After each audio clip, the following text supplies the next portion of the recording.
नमस्कार, प्रभा साक्षी news network पर आप सभी का स्वागत है। राष्ट्रीय एकता दिवस पर राष्ट्रीय सुरक्षा सलाहकार अजीत डोभाल ने जब शासन और राष्ट्र निर्माण के गहरे संबंध पर अपनी बात रखी तो यह केवल प्रशासनिक विमर्श नहीं था, यह भारत और उसके पड़ोसी क्षेत्र के बदलते सामरिक परिदृश्य पर एक गंभीर टिप्पणी थी। सरदार वल्लभ भाई पटेल की स्मृति में आयोजित व्याख्यान में डोभाल ने स्पष्ट कहा कि शासन ही किसी राष्ट्र की शक्ति का वास्तविक आधार है और इसके अभाव में साम्राज्य, लोकतंत्र या किसी भी व्यवस्था का पतन निश्चित है। उन्होंने हाल ही में बांग्लादेश, श्रीलंका और नेपाल में हुए सत्ता परिवर्तनों का उदाहरण देते हुए कहा कि यह सब खराब शासन के परिणाम हैं। यह टिप्पणी केवल पड़ोसी देशों की स्थिति पर नहीं बल्कि क्षेत्रीय स्थिरता और भारत की सुरक्षा चिंताओं पर भी सीधा इशारा करती है। दक्षिण एशिया में शासन की गुणवत्ता अब केवल घरेलू मसला नहीं रही, यह भू राजनीतिक स्थिरता का निर्णायक कारक बन चुकी है। डोभाल के शब्दों में भारत इस समय एक ऑर्बिटल शिफ्ट यानी परंपरागत शासन ढांचों से एक नई दिशा की ओर बढ़ रहा है। यह परिवर्तन केवल प्रशासनिक नहीं बल्कि वैचारिक, सामाजिक और वैश्विक स्तर पर भारत की भूमिका को भी पुनर्परिभाषित कर रहा है। उन्होंने सरदार पटेल की उस दृष्टि का स्मरण कराया जिसके बल पर विविधता से भरे इस देश को एक संगठित राष्ट्र राज्य में बदला गया था। आज उसी दृष्टि को पुनर्स्थापित करने की आवश्यकता है ताकि शासन केवल नौकरशाही का उपकरण न रहकर राष्ट्रीय सुरक्षा का कवच बन सके। देखा जाए तो डोभाल का दृष्टिकोण महज सैद्धांतिक नहीं है, यह रणनीतिक अनुभव से उपजा है।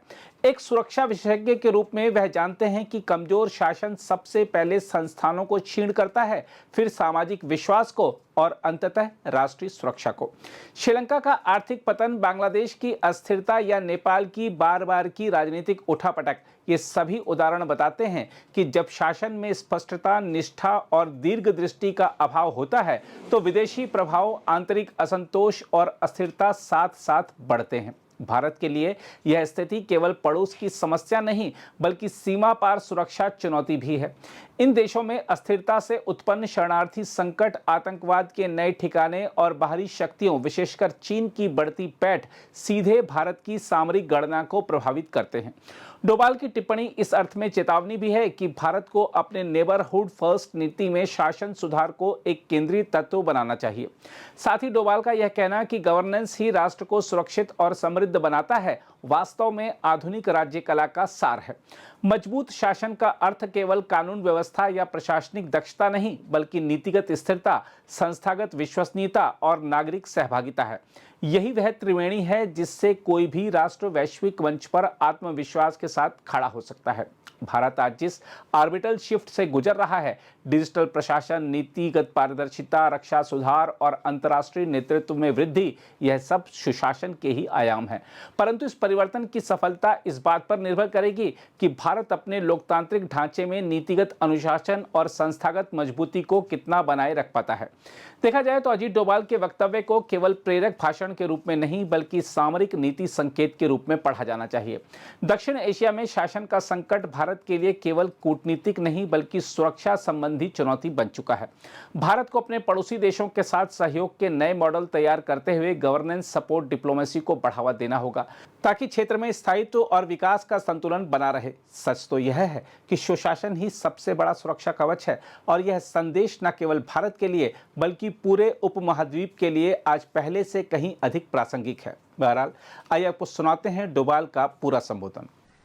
It is my proud privilege to talk on a subject about which probably I know the least, and probably most of you sitting here have done more. That is about the governance. But still I would like to share a perspective of what a security man looks at the process of governance. I definitely believe that governance has a very seminal role in the process of nation building and in the process of securing a nation and making it achieve its goals and aspirations. It is indeed very befitting that today, in 2025, we should be reinventing Sardar Patel. Probably the need to understand him, the time to emulate him and understand his vision, his clarity of thought, his vision is required in India today more than ever before. Not only India is under transition, India is having an orbital shift from a certain type of governance, from a certain type of a government structures, societal structures, but also its place in the global order. The world is also undergoing a great transformation. And whenever the change comes, the most important things are your clarity of vision.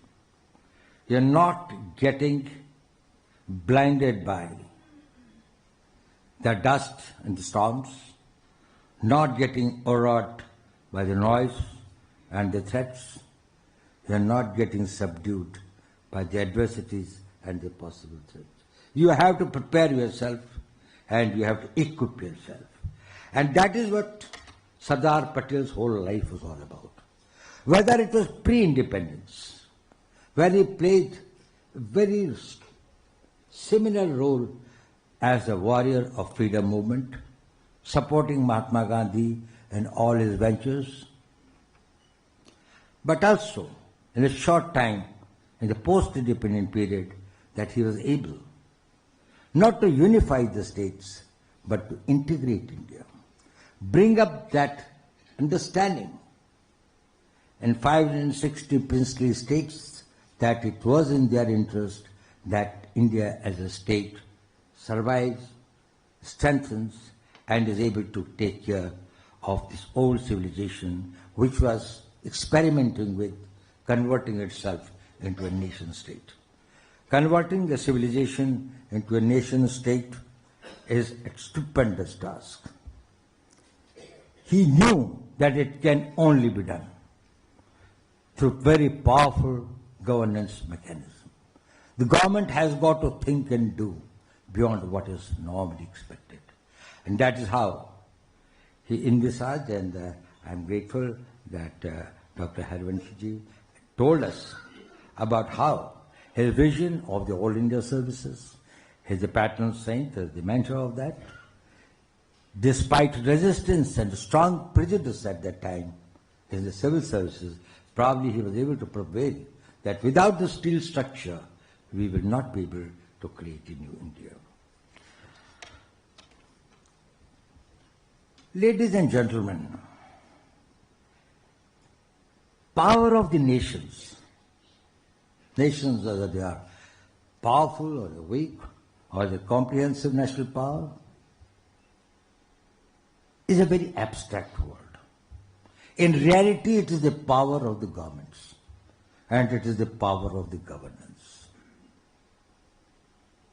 When the governments are weak, when the governments are confused, when the governments are imbued by the self-interest, probably the consequences also are similar.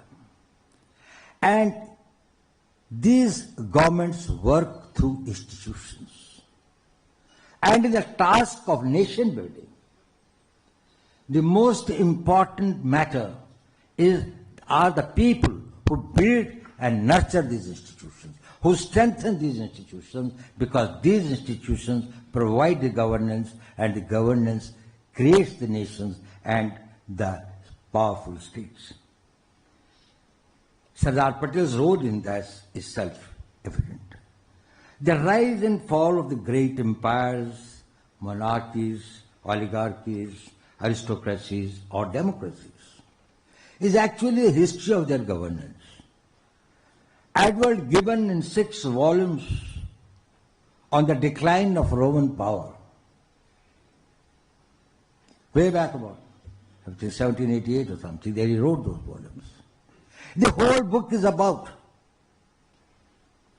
the intrigues of the Roman Empire, instances of its bad governance, corruption, economic mismanagement, security failures. And the end of it, it all boils down to the Roman Empire fell because it was administered and governed badly. Same is the story of whether it's the French Revolution, the Tsarist Russia, or the Mughal Empire, they declined. In the post-war period, out of 37 countries that faced various degrees of degradation, 28 failed or got degraded or got balkanized because of their poor governance. And the recent cases of the change of regimes through non-constitutional methods in Bangladesh, Sri Lanka, Nepal, and others were actually the gilding cases of the bad governance. And that is how the governance matters. Transcending beyond time and space, there are some commonalities. Why some states rise and why some fall? Why there are times when, what is there that happens which leads to their bad governance and ultimately the erosion of their powers?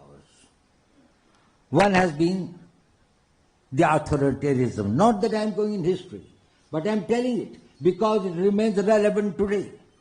It has remained relevant for the past 3,000 years of the recorded history that we know of the states, structures, and the governments as they existed, whether it was the Greek states or it was the modern democracies and even the oligarchies and others.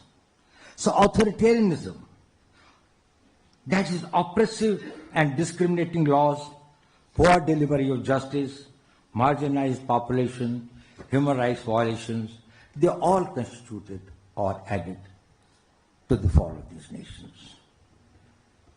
Second important thing has been the institutional decay.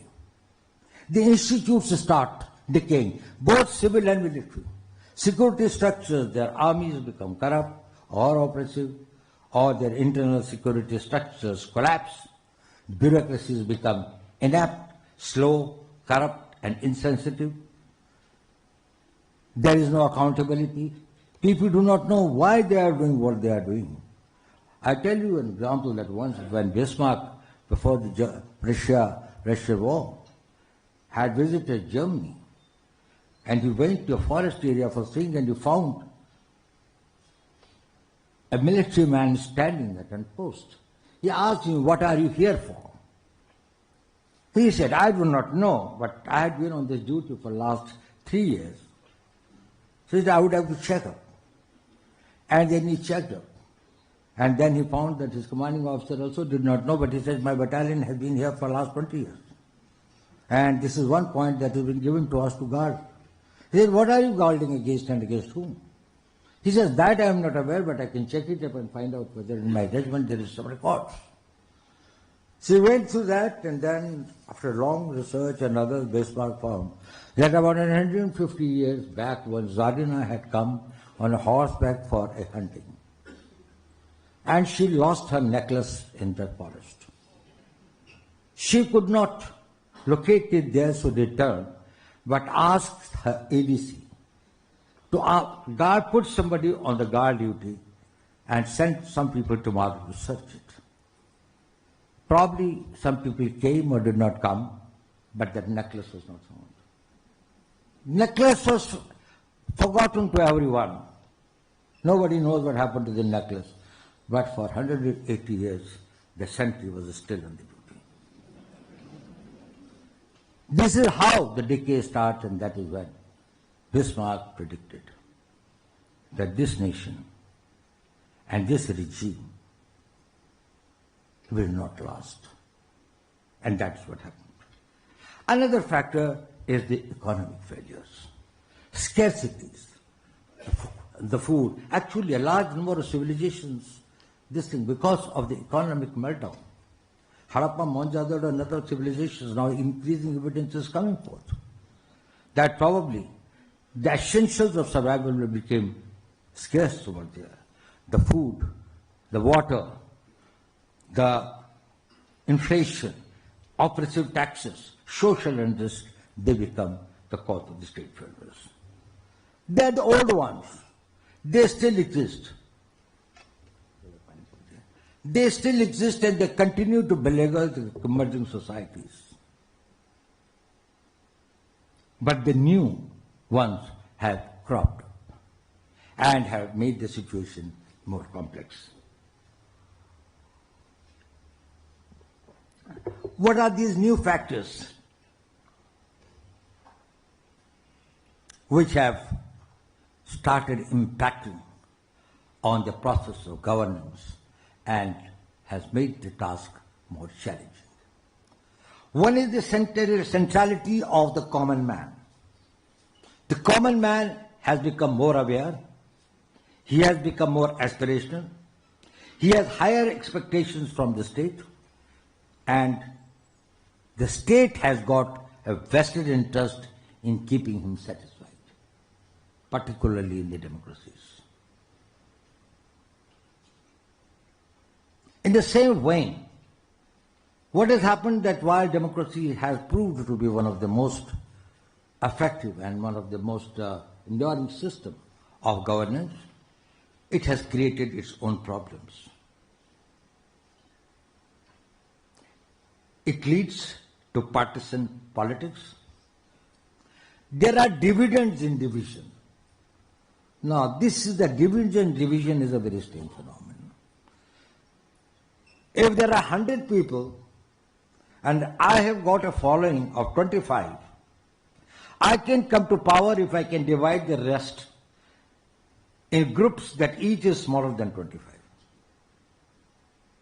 It is not an aspiration to make it 51, but it's an aspiration to divide the rest of the society in as many fragments as you can. And that fragmentation is something which is the danger of this thing. That comes, after all, it's a package. It comes with its good things, but we have got to guard against the possible, the negative side of it. The third is the role of money. And I'm not talking about India, I'm talking about the world over. Wherever there are these democracies, there is a money that plays a role. Now, in whatever role, whether there's a legitimate role, illegitimate role, legally approved, illegally approved, whatever is that. But the fact is this, money plays a role. So, your idealism, your vision, your thought, your patriotism somehow has got to have a strong support of the money. And there is often eclipsing of national interests by the Western interest. And by the Western interest, I do not mean here purely in a very negative personal sense of being corrupt or lack of integrity. But Western interest is that your very, very localized, smaller interest in which the larger national interests become probably less important. So what do we need to counter it, to address it? Both the old ones and the new challenges that have emerged.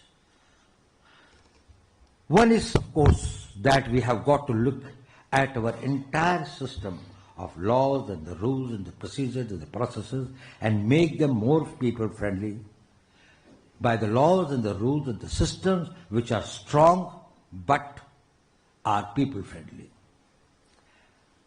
Our policies and plans should meet aspirations of the people.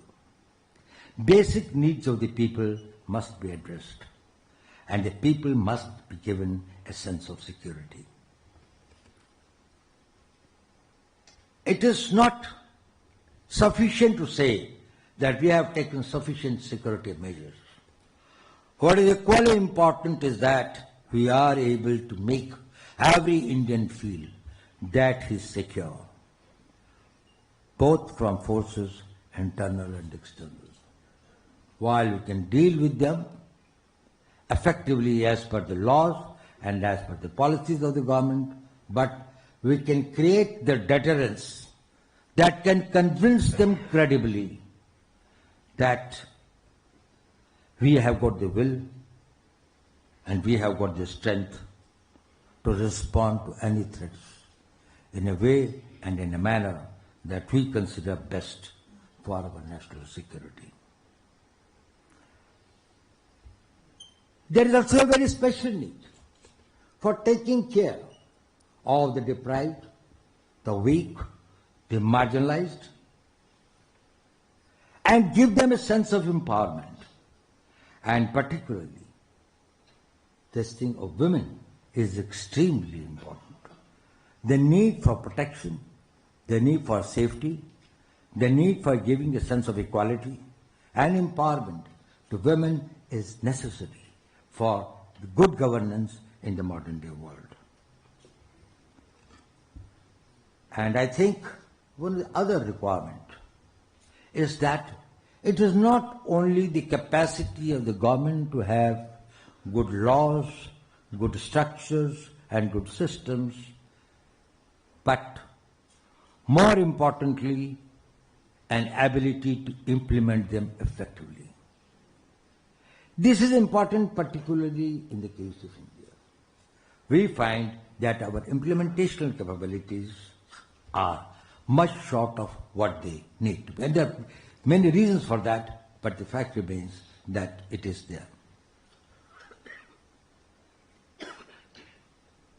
Technology is going to play a very, very important role, both in governance and in eroding the power of the state. We have got to exploit the technology that can ensure greater transparency, accountability, deliverance of service to the common man, grievance redressals, also creating awareness in the society, and concurrently, we have got to protect the civil society from threats like the cyber threats or many other threats that the technology poses. One study that has been made by an American think tank was about the role of technology in transforming the civilizations and the states and their character. It took about 1 million years for the caveman to find the fire. That was a great transforming technology. And then, from there, it took him another 50,000 years to discover the metal. That is when he found that the fire is able to melt certain stones which become into a solidified metal. And then another 30,000 years to invent the wheel. And after the wheel, the similar things about the steam engine, and less than the thing that about the electricity and about the plane. So the time gap started getting reduced. Printing press in 15th century brought another very major thing when there is a revolution in knowledge and informatics. Artificial intelligence is going to condense and transform the society in 2 years' time what it has taken about 2 million years for the human beings to change. It will change the way you live, it will change the way you think, it will change the way you dress, it will change the way that your wars are fought. If you put the artificial intelligence in the field of the nuclear, these things will probably, if we have got 31 ingredients, we see that if we meet, the nuclear bomb goes automatically. And the world will be totally endangered. If the human element starts becoming absent relatively, the dangers of this technology would be very, very high. And now that this is the age of youth, particularly in India, not around the world probably, the youth are becoming less and less, but in the subcontinent at least there are plenty of this thing. We have got a great distance about creating new job opportunities, and also equally important is about the delivery of justice. Now, let us do a reality check about the governance in India. There are two aspects of it. One is what we think very objectively looking at it, what it is. And secondly, what do people think about it? What are the perceptions? So perceptions are as important as the reality. I take a capsule of, say, last 10 years. I know that being a national security advisor in the current position, it may look that probably my figures or my facts are little tilted. or a little biased. But notwithstanding that, the facts are facts and they cannot be disputed. Terrorism in this country has been effectively countered. We had a major incident of terrorism on 5th July 2005. And we had the last one in 2013 in the hinterland. Except Jammu and Kashmir, which had been a theatre of a proxy war or a covert warfare against Pakistan, which is a different ballgame, the whole of country has remained secure from terrorist attacks. And it is not that the efforts were not made. It is not that the people were not arrested. It is not the explosives were not recovered. Tons and tons of them have been recovered, even few of them only about 2 days back. Where a very major group targeting certain places in India and targeting this thing, where continuously the new groups have emerged. Enemies have remained very active. But fortunately, and I think it's more of a good fortune in the country, that we can say that we have had no terrorist incident in the hinterland. The left-wing extremism has been reduced to less than 11% areas than what existed in 2014. Most of the districts which had been declared as the left-wing prone districts, they had been declared as safe. There's a greater integration of the tribal population. Shri Prabhat Kumar ji has been governor of Jharkhand, rather the creator of the state, in the sense in the formative years. He is the one who guided it. Probably if you go, you'll find that there is a sea ocean, there's a change of the sea. Roads, communications, schools, health centers, employment opportunities, jobs that have been created for the even illiterate youth, development of art and handicrafts in the tribal areas had been very high. Northeastern insurgency, nobody talks about it. We had a bad incident in Manipur, but that was not insurgency. That was a sectarian conflict between the Meiteis and the Kukis. Of course, not that it is pardonable, it should be something that we say it is good. But the fact remains that I am talking about as far as the insurgencies are concerned. The northeastern insurgency, the very major groups have gone. Bold and decisive counteractions have been taken against foreign and internal perpetrators of this violence. It has been ruthless, but according to law. It has been what the country should be doing to deter its enemies, and I think that deterrence has worked. There has been a fast and efficient delivery of services to people. There has been a people-centric governance, simplification of governance. There have been repealing of the archaic laws and enactments, and the new ones have been made. 1,552 obsolete laws have been repealed in the last 10 years, as against 1,300 in 60 years before that. New criminal laws for the country have been enacted, which are simpler, easier, more accountable, makes it mandatory to go for the scientific investigations, makes the forensic science examinations mandatory on another thing, and also simplifies various processes, both in substantive law and in the procedural laws. I'll give you an example. For example, say all the police stations have been fully computerized. Data of the criminals is available on all India basis. There is a central data center of all the crimes, criminals, and the people associated with that. Third, any sub-inspector sitting in a police station can find access to the information that they want to have. Similarly, about issuance of passports, we used to have a long and cumbersome processes.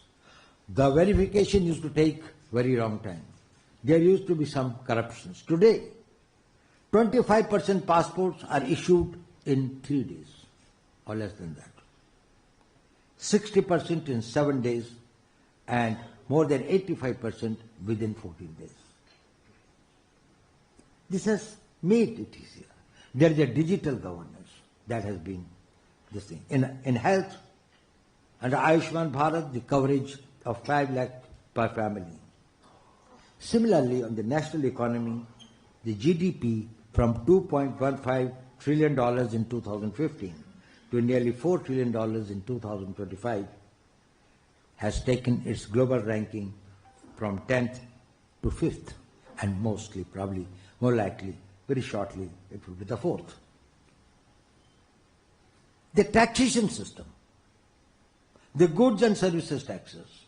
We used to have chungis and the barriers and this thing, and every point was a point of corruption, every point was a point of delay, every point was a point of hardship, both to the producers and the consumers and the shopkeepers, the retailers, and today we find that it is centralized. Well, there is a lot of scope for improving, and changes have been made.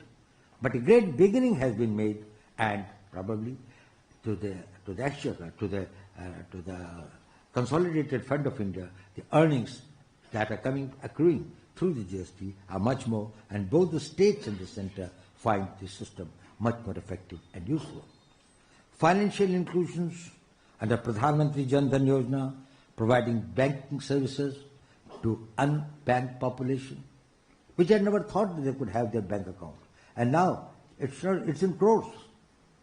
Similarly, the unified payment interface. It has revolutionized and simplified the financial transactions. Even you go to a rediwala and you give your credit card, he is able to provide you this.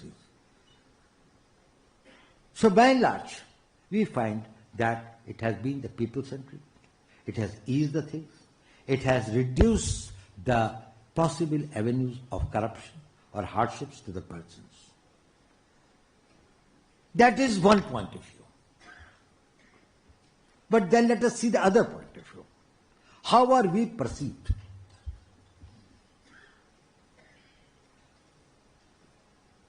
World does not necessarily perceive us as an egalitarian, inclusive democracy which provides constitutionally guaranteed fundamental rights, has got the adult franchise, has got the equal rights for everyone, irrespective of their caste, religion, gender, or any linguistic identity. We have got many liberal and pro-poor legislations. We have also got an independent judiciary, actually very rightly too independent, and we have got very powerful institutions like the Election Commission, Comptroller Auditor General, the Union Public Service Commission to ensure that there is no governmental interference in these matters. However, global perceptions and projections do not carry this image of India. Whether it's on the district side, I had just got one study conducted about, let's say, last 3 months. What had been the articles, what had been the thinkings, what had been the surveys that had been conducted against India, about India.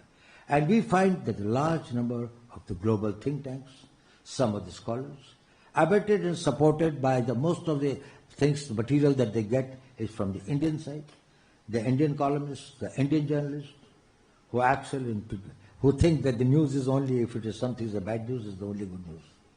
Because that's the only thing that they can think.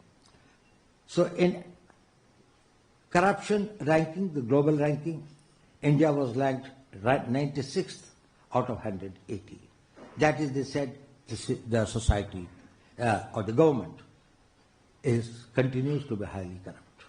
They note about it that there is some truth in that we have not been able to wipe out corruption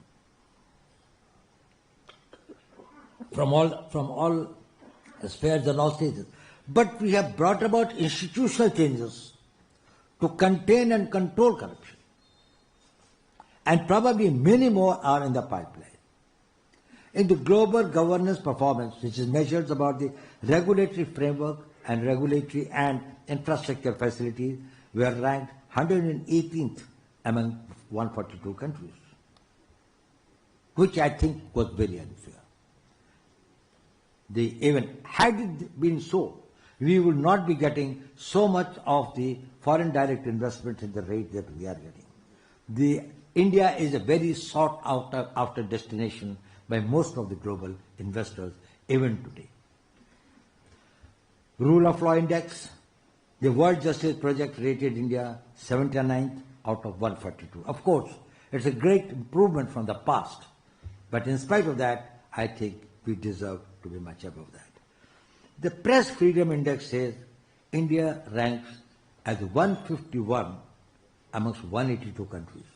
I think, I don't know, what could be more freedom in India than the freedom of press, that they can write everything that they think is somebody's idea but does not have any substantial facts to support it. But it is all right. And then the social media and the freedoms that the people enjoy. Accountability, the Indian rating was 1.47%. It is true that the methodology adopted is not fair. There are certain biases. There are certain other factors, invisible factors also, which play a role in that. But there's also a need for us, for introspection, and to have self-criticism, to identify where are the shortcomings and what needs to be done. Not what the others are telling, but we ourselves experience. And I would like to allude to some very specific areas where I think the Indian governance needs much greater focus and much concerted efforts to achieve that. One is the need for greater accountability. I think I've already short my time away. As this thing of the greater accountability. Low tolerance for defaulters is necessary. Sympathy misplaced is the worst form of cruelty. Supporting or shielding the people who are wrong should be made as punishable and as this thing. Somebody told me, how can you bring this thing, the change, reduce the corruption in police? I said, it's a very simple method. Nobody will know about a corrupt police officer except his immediate superior. He is the one who comes to know about it first. If there is something adverse against a police officer, then let there be an adverse entry also on his listing that he could not control corruption amongst his subordinates. He will see that he will bring down at least to 50%. Because then it is in his interest to see that the people below him do not become visibly corrupt at least. But if it is not, then he becomes a party to that. Second is the capacity building. Now capacity building I think is important. Now the new technologies, the new challenges, and the new vision of India to become a developed country. We need better training of people in the government at all levels, a specialization, greater understanding of the systems and the global practices, and the incorporating the best practices. Also, the government's capacity for perception management and creating awareness. It is important. It is important because national will is affected when the country's image gets sullied. When people feel that our institutions are not dependable. When the people feel that our electoral system or our financial systems and others, there are not that levels of transparency and probity and moral standards that are adopted.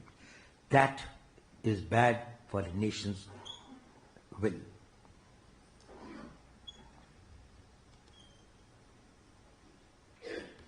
And I think one thing which is very important is that our institutions should be strengthened, but at the same time we should also ensure that the credibility of the institutions in the public eye is not eroded by disinformation, by hostile propaganda or by vested political interests. These institutions are sacrosanct. They should be seen above politics. People's losing faith in these institutions, whether it is your defense forces, security forces, judiciary, electoral systems, comptroller general, etc., that will be something which will be very, very disastrous. So I think these are the areas we have to focus on. Ladies and gentlemen, we are thinking of a Viksit Bharat. We are aspiring. We are doing everything that will go for Viksit Bharat. But let me tell you that you can never have a Viksit Bharat with an archaic governance structure, with the standards of governance which do not measure up to the levels of a developed country. So we have got to train ourselves, we have to equip ourselves, we have to organize ourselves, we have to bring about a convergence in our policy making and in our program making, and also a whole of the government approach in their execution. Our executive skills and capabilities have got to be enhanced substantially. Once again, sir, I'm very grateful to you for giving me this opportunity. It had been indeed a great pleasure for me to interact with me and share some of my thoughts with you. But I can definitely tell you that the country is on the ascendancy, is doing very well, and it has got a great future. And with the efforts that every Indian is making today, every Indian who is becoming aspirational, every mother who wants a child to go to the best of schools, even when it comes from a very low economic group and others, is something which is extremely boosting, morale boosting, and I'm very confident that the vision of Sardar Patel of a great India, of an integrated India, of a powerful India will be realized by this generation. अगर आप भी लेना चाहते हैं देश दुनिया की तमाम जानकारी तो आज ही सब्सक्राइब करें हमारे चैनल को। साथ ही नीचे दिए बेल आइकन को जरूर दबाएं ताकि हर अपडेट आप तक पहुंच सके।